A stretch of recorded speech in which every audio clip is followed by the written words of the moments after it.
Satan. Bang bang bang, Baba Revan and the lotman. Yo Mr. Fit, one by one.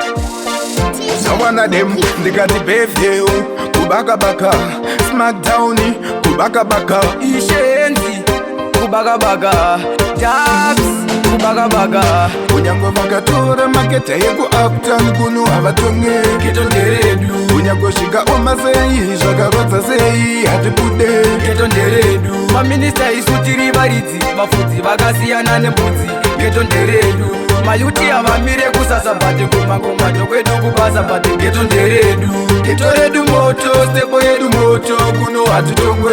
Ghetto redu, Ghetto redu moto, stepo yedu moto, kuno hatitongwe. Ghetto redu, matsotsi magevha variko vanotora mbabvu samanyuchi variko tuzvimogota matara turiko vanakomana vemaskitsi variko mugeto tizuva komana veshe titoziva geto kubva A-Z kana tapindira chete. Madhiri anobva aita straight tishaini achipisa mumastriti aitari. unyango vakatora makete yeku uptown kunu havatonge Ghetto redu, unyango svika omasei zvakarodza sei hatipude Ghetto redu. Maminista isutiri varidzi, vafudzi vakasiyana nembudzi. Ghetto redu, mayuti avamire kusasabhati kumakomato kwedu kupasabhati. Ghetto redu, Ghetto redu moto, stepo yedu moto, kuno hatitongwe. Ghetto redu, Ghetto redu moto, stepo yedu moto, kuno hatitongwe. Ghetto redu, ketimani rasi menita wezigrafi vanorimukira chimonasi. Chimuregeto rinopisa ifayasi, ipi yakawandira kutonasi.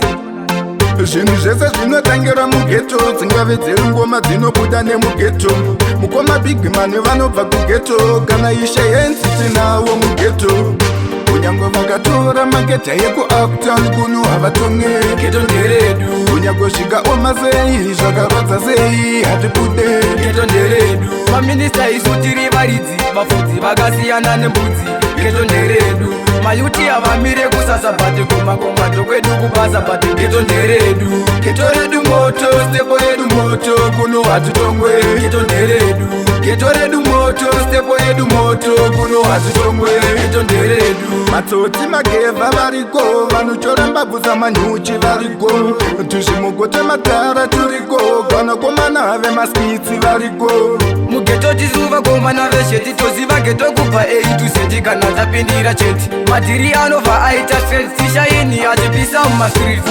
aitari. unyango vakatora maketa yeku uptown kunu havatonge Ghetto redu, unyango svika omasei zvakarodza sei hatipude Ghetto redu.